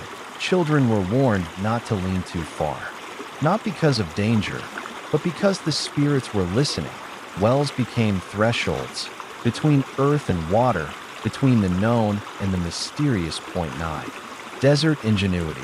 The Canals in the parched lands of ancient Persia, a brilliant system emerged. Not just a well, but a canal. Engineers dug horizontal channels underground, tapping into aquifers buried deep beneath desert soil. Shafts rose to the surface at intervals, like breath holes. This invisible river ran beneath the land, bringing water to fields and cities without evaporation. Some canals still function today, quiet veins beneath mountains. No pumps, no engines, just patience and geometry. X. The whisper of the bucket. Think now of the sound, the creak of the rope, the distant splash, the slow, steady pull. Point 1 hand, then another, over and over, drawing life from darkness. The bucket rises heavier. Then it went down. A sheen of cool droplets clings to its edge. The rope trembles. The pulley groans. And then, a cup, a sip, a sigh. It is not just water. It is the moment before thirst. Point 11. Inheritance wells are passed down. In many places, the location of a well is a family secret, a village heirloom, a sacred inheritance. Even in modern times, wells are maintained by elders, measured with care, blessed with quiet footsteps. The tools used, buckets, ropes, jugs, carry the memory of those who came before. Each crank of the winch is a shared memory. Each drop drawn is a slow continuation of those first diggers who reached into the dark with hope. Point 12. Water from the ground. Skyward. When you dig a well, you are not just going downward. You are inviting the sky to rise back up. Rain that once fell centuries ago seeps through soil, rests in aquifers, and waits in silence. And then, a bucket, a pull, a breath. This water you touch tonight may have fallen in the age of kings. It may have passed beneath forgotten forests. It may have been part of a cloud you once dreamed of as a child. All of it, rising from darkness, clear as thought. Sleep now, not in the deep, but at the edge. The well is full, the rope is coiled, and the earth is generous. You have drawn from ancient silence. You have tasted what waited patiently for you. Let go of the bucket. Let go of the weight and drift. Some waters run loud and wide, but some wait quietly beneath. Still, cool, hidden. This chapter is about those waters, wells and springs, and about the people who sought them. For beneath every village, beneath every city, there lies a quiet search. A search not for conquest, but for sustenance. To dig a well is to believe that something essential is waiting to be found. Let us go downward into stone and soil and stillness, to the places where water rises in silence. The first wells. Oldest known wells date back over 7,000 years. Neolithic communities in Cyprus, India, and Israel carved deep holes into the earth, lined them with stone, and drew water by rope. There were no pumps. No tools beyond hand and hope. To lower a bucket was to trust the invisible. To raise it was to receive the earth's quiet answer. Point 2. Wells and civilization. Wells marked permanence. A nomadic tribe might follow a river, but a people who dug a well could stay. Cities rose around them. Homes faced them. Markets spread beside them. The well was not just infrastructure. It was a center. The well in the town square was as sacred as any temple. It was the heartbeat that didn't beat. 3. The sacred springs, natural outflows from underground aquifers, have long been seen as sacred. The oracle at Delphi sat beside the Castalian spring. To drink its water was to cleanse the soul before seeking the future. In Celtic lands, springs were linked to goddesses, spirits of the earth's fertility. In Japan, mountain springs are thought to be inhabited by kami, divine presences. A spring is not just a source. It is a revelation. Water coming of its own free. Point 4. Myth and miracle. Many religions have stories of wells appearing miraculously. In Islam, the Zamzam well in Mecca is believed to have sprung from the earth at the feet of Ishmael when his mother Hagar searched for water in the desert. In Christianity, saints were said to strike the ground and bring forth springs. In Ireland, hundreds of holy wells remain, some believed to heal, others to forgive.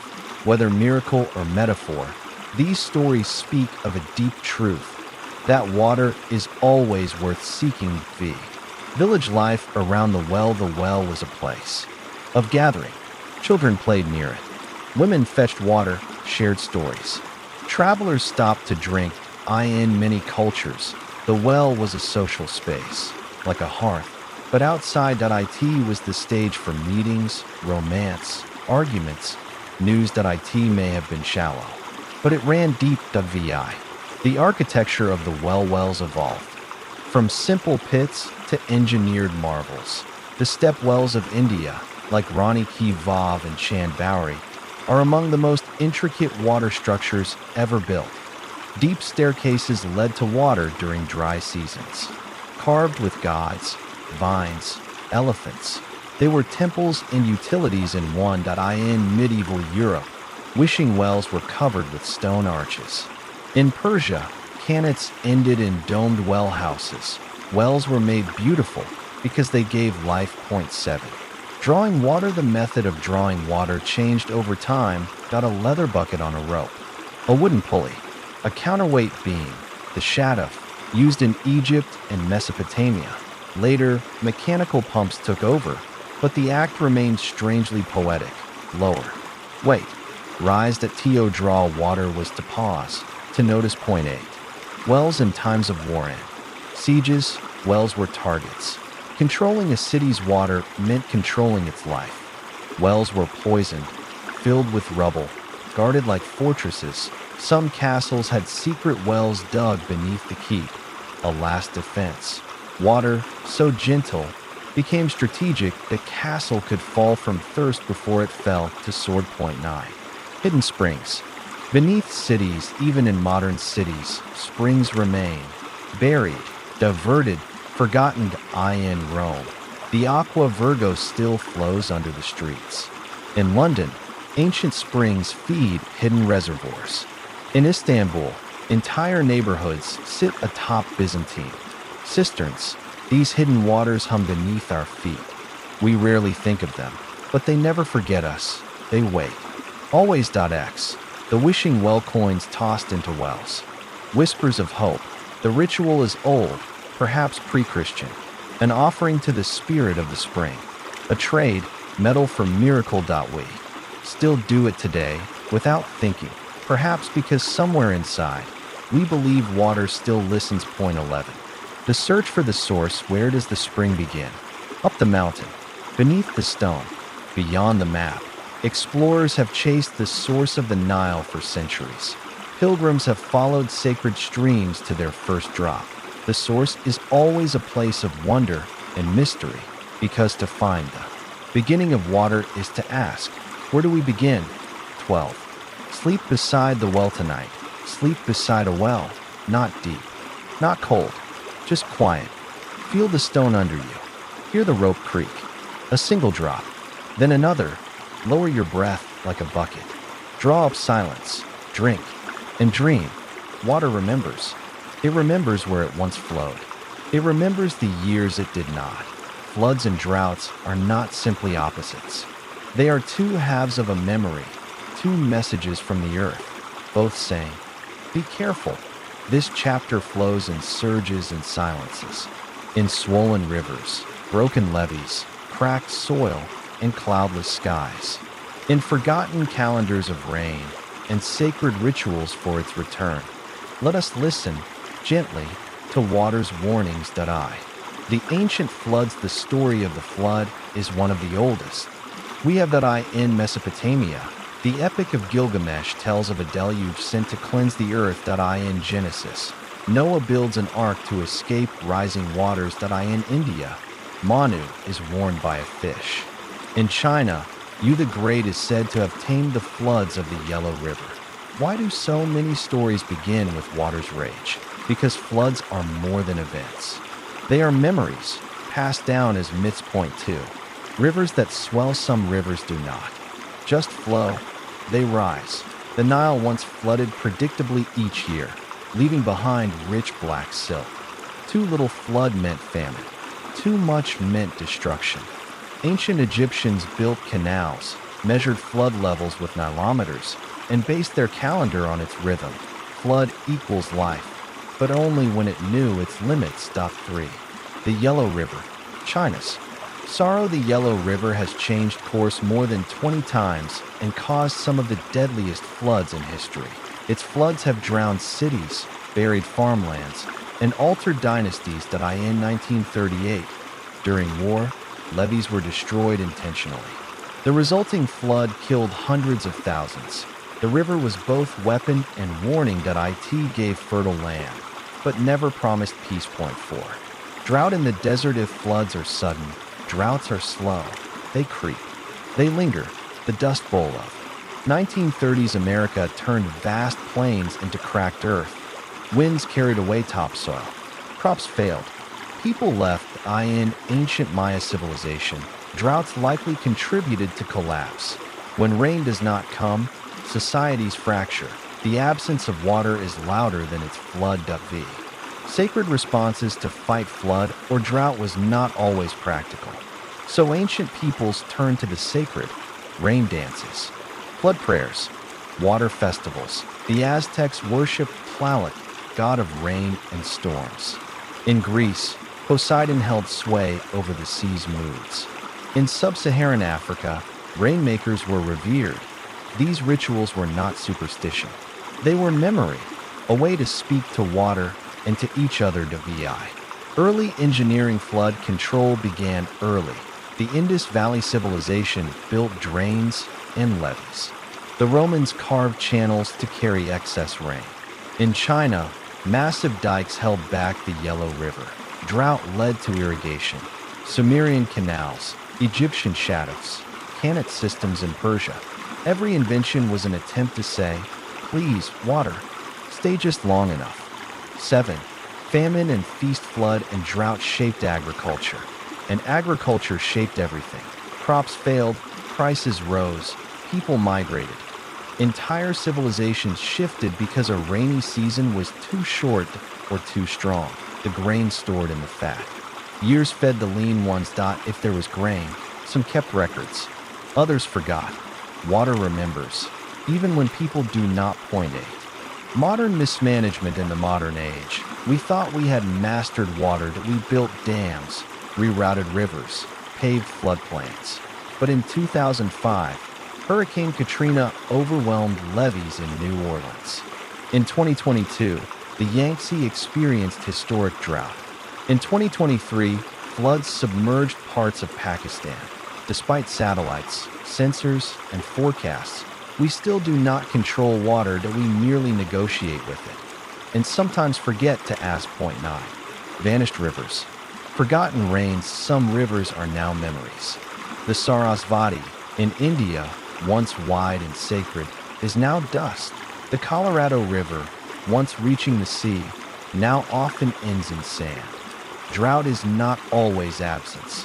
Sometimes it is redirection, misuse, indifference. When water vanishes, so do fish, farmers, festivals, but not the memory that lingers in stories.x. Water clocks and rain stones. Ancient peoples tracked rainfall. In China, bronze rain gauges. In India, water clocks. In Mesoamerica, carved rain stones. These were not tools of empire. They were tools of attention. A society that watches the rain learns to live with water, not against it. Today, we watch digital forecasts. But perhaps we forget to look at the sky. Point 11. Water as teacher. Floods teach us where not to build. Droughts teach us what not to waste. They are not punishments. They are teachers that we can learn. If we listen, the future will bring both again. The question is, will we remember? 12. Sleep after the storm tonight. Sleep in the stillness after rain. The ground is soaked, but the skies are clear. You are not flooded. You are not dry. You are just enough. Let the soft sound of dripping leaves carry you to sleep. And in your dreams, may the rivers know their banks, and the rains know when to fall. Some waters are meant not for thirst, nor for crops, nor even for bathing, but for the soul. This chapter is not about aqueducts, not about wheels or wells. It is about the mystery that water holds, the way it moves not only through land, but through meaning. From ancient temples to modern baptisms, from sacred rivers to holy springs, water has always been more than matter. It is memory. It is purity. It is life, even where no science can define it as such. Let us walk, barefoot and slowly, through the sacred stream, into the quiet places where water has been worshipped, not controlled. The oldest ritual before books. Before bronze, there were rivers and hands cupping water. Archaeologists have found ritual basins carved in Neolithic stones, carefully placed near springs. In some Paleolithic cave sites, ochre-stained water seems to have been poured in circular patterns surrounding burial sites. Was this religion? Was it reverence? We can only guess. But clearly, early humans saw water as more than function. They saw it as presence. To pour water was to speak without sound. To wash was to prepare. To touch was to remember. Point 2. Rivers as gods. In ancient cultures, rivers were not symbols of gods. They were gods. The Nile was happy, giver of bounty and balance. The Ganges was and still is a goddess, Ganga Devi, flowing from Shiva's hair. To bathe in her waters is to cleanse sins. To die in her presence is to step directly into liberation. The Tiber, Euphrates, Indus, Jordan, Danube, all had stories. All had souls. You did not just cross a river. You entered it with respect. With prayer. 3. Water and purity. Cleanliness is practical, but purity is spiritual. In Judaism, the mikveh is a bath for ritual immersion, a cleansing not of dirt, but of state. In Islam, wudu and ghusl are ablutions required before prayer, before sacred acts. The body must be washed, not for health, but for humility. In Hinduism, river bathing purifies karma. In Buddhism, water offerings symbolize clarity and non-attachment. And in Christianity, baptism marks rebirth. To be submerged is to begin again. Point 4. Holy wells and healing springs in every part of the world. Water has been said to heal. In Celtic lands, holy wells were dedicated to saints, but likely predated them. People left ribbons and offerings, coins, prayers, teeth, hair.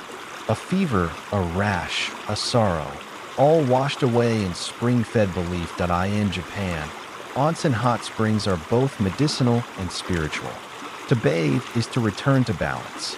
To steam is to shed burdens. In Lourdes, France, millions visit a Marian shrine each year, seeking cures from water said to have miraculous origin. They all leave healed, perhaps not in body, but many say they feel lighter. The architecture of ritual water's sacred use shaped architecture. The stepwells of Gujarat were both practical and ceremonial, descending into the earth like pilgrim paths. Roman baths were not just for hygiene. They were social, therapeutic, and spiritual. In the Alhambra of Spain, water runs through courtyards not just for cooling, but to symbolize paradise. Mosques feature ablution fountains. Temples have sacred tanks. Churches have fonts. A place of worship without water feels unfinished. The pilgrimage to water every year. Millions walk not to a building, but to a source. The Kumbh Mela in India, where rivers merge. To Mecca, where pilgrims drink from the Zamzam well. To Fatima, Chalice Well, Mount Kailash, Lake Titicaca. Some crawl. Some carry jugs. Some bring the names of the dead. These waters are not just sacred. They are destinations. They are the end of one journey and the beginning of another. 7. Water in ceremony at weddings, births, and funerals. Water plays a part. A baby is washed into life. A bride's hands are sprinkled. A coffin is purified. In Vietnam, water is poured for ancestors. In Nigeria, newborns receive a taste of clean water, a wish for clarity and honesty. In China, the water dragons bless New Year's with rain. Ritual is often silent, but water speaks without needing to point a. Water as oracle. Some cultures read the future in water, the ripples of a basin, the way a leaf floats, the shape of poured water in firelight. In Africa, scrying bowls reveal visions. In ancient Greece, springs whispered to oracles. In Tibet, monks meditated beside lakes to receive insight. Water is reflective, both literally and inwardly. To look into water is to ask, what lies beneath? 9. The sound of prayer and stream across centuries. The sound of prayer has mingled with the sound of water. Chants echoing in stone bathhouses. Whispers by fountains. Drums by riversides. A monk chants beside a mountain stream. A muezzin calls as fountains run. A child sings as she scoops water from a holy pool. Water carries sound like it carries belief, not loudly, but clearly. X. Forbidden. Water's not all water is pure. Some waters were forbidden. To the untouchable, to the unbaptized, to the unclean, wells guarded by caste. Rivers crossed only by the worthy. In medieval Europe, water sources were sometimes denied to outsiders. In colonial times, signs read Europeans only by fountains. When water is used to divide, it forgets itself. Its nature is to flow, and we, perhaps, should remember. 11. The future of sacred water. As the world warms, sacred waters are changing. Glaciers that feed holy rivers are melting. Pilgrimage springs dry earlier each year. Pollution enters where prayer once flowed, but rituals adapt. Some communities bless rainwater tanks. Others sanctify desalinated water. Temples install solar pumps to preserve spring flow. The sacred remains sacred because of care, not because of magic. 12. Sleep like sacred water tonight. Sleep not like a wave, not like a storm, but like a still spring. Let your breath be clear. Let your mind be deep. You are not broken. You are not dry. You are being carried by something older than fear, older than words. Sleep as water remembers you. All water moves eventually, but not all at once. Some water creeps, pressed into silence under time itself. Some rests atop mountains, glinting in sunlight, waiting patiently to remember how to flow. This chapter is about ice and its softer cousin, snow, the still, the sleeping, the slow water. Here, we walk not beside rivers, but across glaciers. We listen not to the trickle, but to the muffled weight of centuries above us. We meet water as it dreams. The cradle of snow, the journey of many rivers begins not with rain, but with snow. Snow that falls gently, layer upon layer, drifting on. Mountaintops, settling into shaded slopes, forgotten by the hurried and remembered by the patient.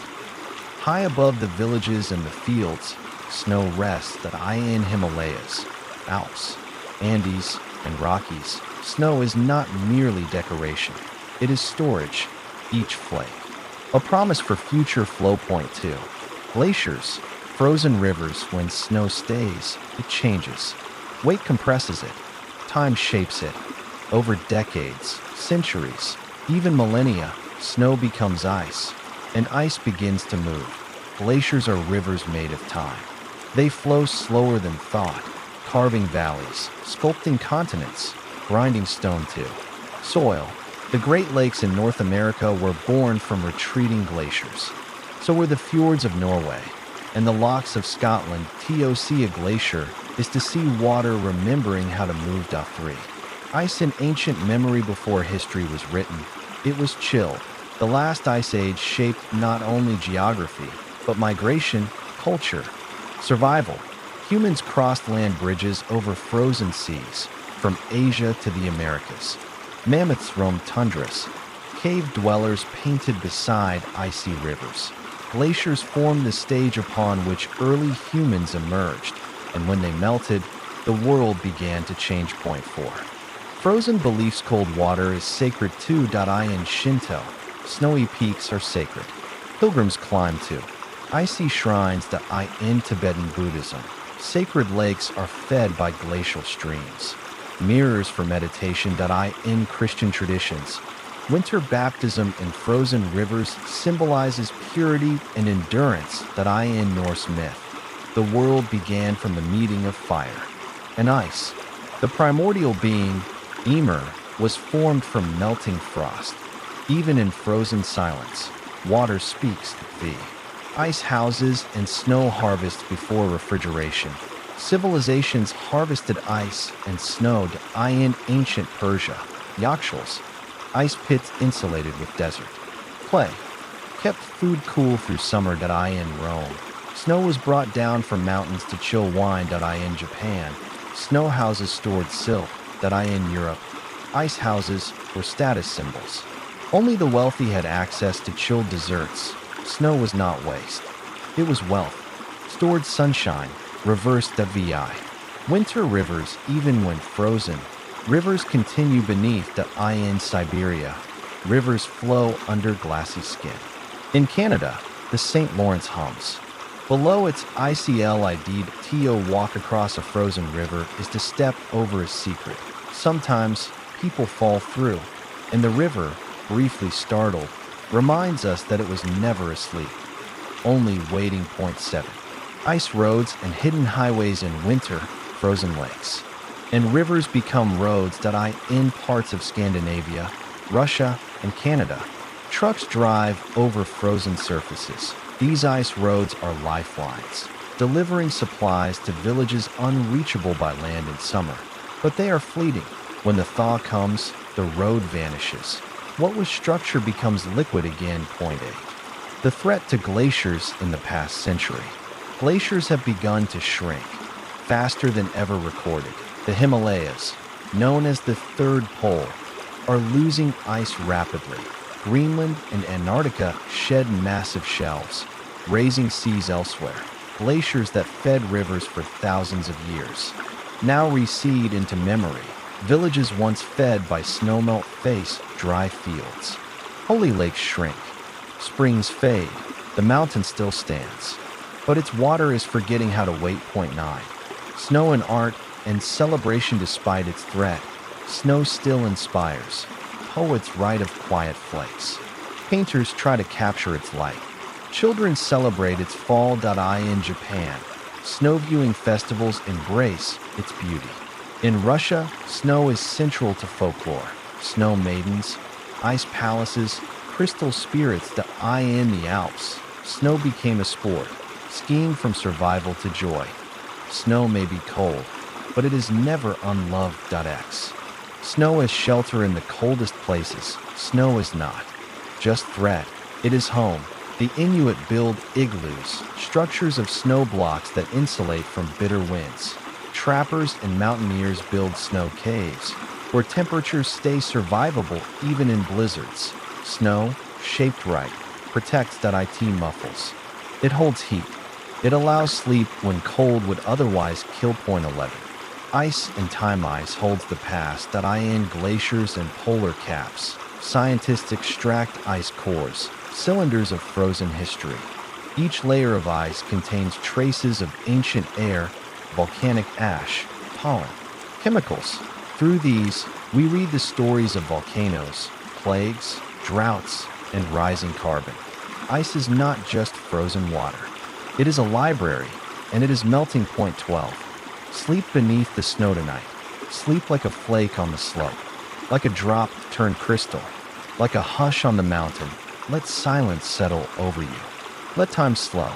Let memory harden gently around your dreams. You are resting in deep snow, and beneath you, water waits, not rushing, not rising, just remembering.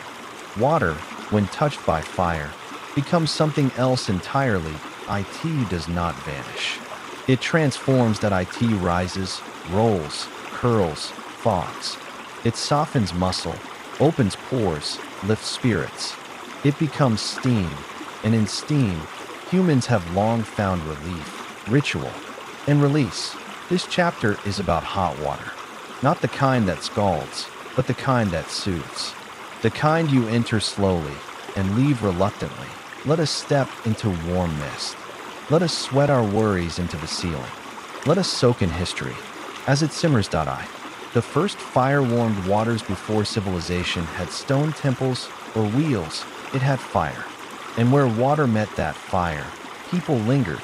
Volcanic springs bubbled in prehistoric lands. Natural hot springs became campsites, then sanctuaries. In prehistoric Japan, humans bathed in geothermally heated pools. In Neolithic China, thermal springs were sites of rest and healing. In Iceland, steam rose from cracks in frozen earth, inviting even in the harshest winter. Water that warmed itself felt divine. Water that could be warmed by humans felt magical. Point 2. The ancient bathhouses. To bathe was to be human. To bathe together was to be a society. Rome perfected the bathhouse. By the height of the empire, nearly every Roman city had thermae, public spaces where rich and poor alike could enter, wash, and linger. These weren't just for cleanliness. They were libraries, gyms, dining halls, and places of gossip. The baths had names: tepidarium, the warm room; caldarium, the hot plunge; frigidarium, the cool finish, all fed by aqueducts, all warmed by furnaces below. The baths of Caracalla could hold thousands. It was water, wrapped in architecture, wrapped in ritual. 3. Steam. In the East in Turkey, the hammam became central to Islamic life. Modeled after Roman baths, but shaped by new faith, they provided both cleanliness and contemplation. In Japan, the onsen in Shinto offered thermal and heated bathing. There, silence and steam merged into quiet reflection. In Korea, the Jjimjilbang became a place of family, food, and fire. Saunas, baths, and sleeping mats. A home beyond home. In Russia, the banya was a ritual. Steam, birch branches, and sudden plunges into snow. To sweat, to shout, to breathe again. Each culture turned fire and water into healing. Point 4. The medieval pause in Europe. The public bath faded with the fall of Rome. Medieval cities saw the bathhouse as suspicious, too public, too sensual, but it never vanished entirely. In monasteries, monks maintained warm washrooms. In rural villages, wooden tubs were set beside the hearth, and in noble courts, perfumed baths were status symbols. Water scented with rose, lavender, sage. Steam still rose, quietly, behind thick stone walls. Water in the body. Steam opens pores. Hot water loosens joints. Boiling water, when controlled, disinfects. Long before microbiology, people knew hot water healed from fevers, from exhaustion, from childbirth to in traditional Chinese medicine, warm water balanced the qi. In Ayurveda, heated baths aligned doshas. In Europe, mineral springs were taking the waters. A warm bath is not only a pleasure, it is medicine vi. Sacred steam in Mesoamerica, the Temazcal, a sweat lodge built of stone, offered spiritual cleansing. Steam from heated rocks, water ladled slowly, prayers whispered in rising mist that in North America. Many indigenous nations built sweat lodges, each with its own meaning. Some for healing, some for vision, some for memory. To sweat was to release. To bathe in steam was to be reborn. Point 7. Boiling beliefs. Water that boiled had power, but also danger. In some cultures, boiling water was used in trials by ordeal. Hand plunged into a cauldron, then wrapped. If it healed clean, the person was innocent. A cruel test. But a reminder, boiling water demanded respect. In which trials, boiling water or oil might serve as torture, the same element that healed could burn. Point 8. Kitchens and cauldrons where water and fire met in kindness. There was soup. Human diets evolved in boiling pots. Meat softened, grains swelled, herbs danced in bubbles. From the Mongolian hot pot to the French bouillabaisse, from Chinese congee to Turkish lentil soup, boiling was transformation. Steam rose from kitchens, not just to feed, but to comfort. Boil was to care. Point 9. Steam power. In the 18th century, water and fire met in a new way. In machines, the steam engine revolutionized the world. James Watt refined the design. Boiling water now moved pistons, drove wheels, powered trains. The industrial age was born from boiling water and clever valves. Steam, once confined to kitchens and baths, now drove civilization. But this steam was different. It roared, hissed, and refused to be gentle. X. Modern baths and rituals today, we still seek hot water. Modern spas replicate Roman luxury. Saunas, hot tubs, infrared rooms. People submerge in geothermal pools in Iceland, in volcanic springs in New Zealand, in mud baths in Turkey. In hospitals, hydrotherapy is used for pain. In homes, warm baths heal minds. We may not all build temples to hot water, but we still worship it. Point 11. Fire and water in balance. Fire can boil away. Water can drown flame. But when they are balanced, when they meet just right, they create comfort, community, clarity. A pot gently bubbling. A bath just right. A room steamed to softness. Water and fire are not enemies. They are partners. And when in harmony, they restore us. Point 12. Sleep in steam tonight. Sleep as if wrapped in steam. Not drenched, not scorched, but held. Let the mist soften your thoughts. Let warmth carry you downward. You are the water, meeting fire just enough to rise, float on the steam, and drift into the dark, gently. To sow a seed is to trust the sky. To harvest grain is to thank the rivers.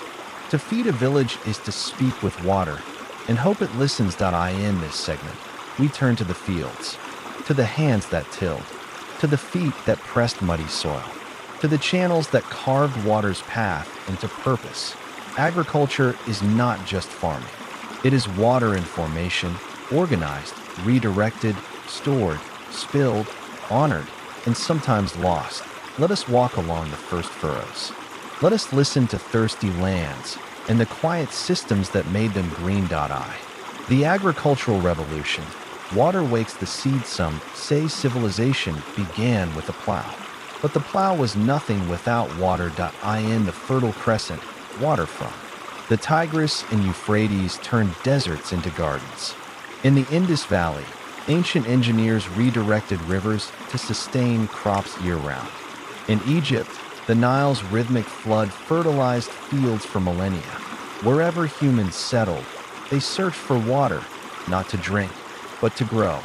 Agriculture transformed humanity, and water made agriculture possible. Point 2. Ancient irrigation.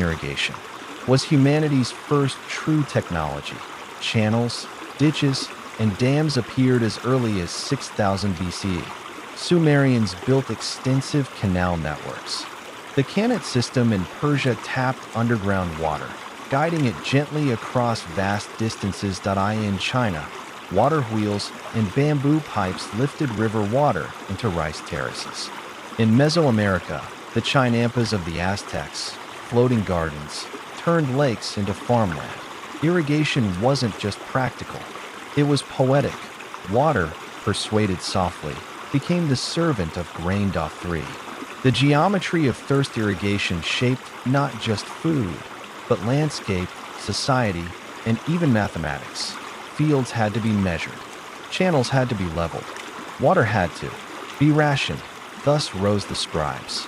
The counters, the engineers. In ancient Egypt, nilometers measured the Nile's rise, predicting crop yields. In Babylon, water laws were carved into stone. In Rome, aqueducts delivered not only drinking water, but water for urban gardens. Every line drawn in soil was a conversation with the river. 4. Rice and water's patience. Few crops rely on water like rice. In China, India, and across Southeast Asia, rice paddies mirror the sky. To farm rice is to listen, to wait, to flood, to drain, to flood again. Terraced mountainsides, from Bali to the Philippines, became green mirrors, reflecting not only clouds, but centuries of tradition. Wherever rice grew, community followed. It was not a solitary task. It was water in harmony. Thirst and power. Where there is water, there is control. Kings claimed rivers. Priests blessed canals. Empires taxed irrigation. In Mesopotamia, temples managed water schedules. In ancient Peru, Incan engineers used stepped channels to control mountain runoff. In Mughal India, rulers built gardens with flowing water at their heart, paradise on earth. Water was not just sustenance. It was a symbol of order, of favor, of empire. The drought that ends a dynasty. When water fails, so does power. The Akkadian Empire may have fallen to drought.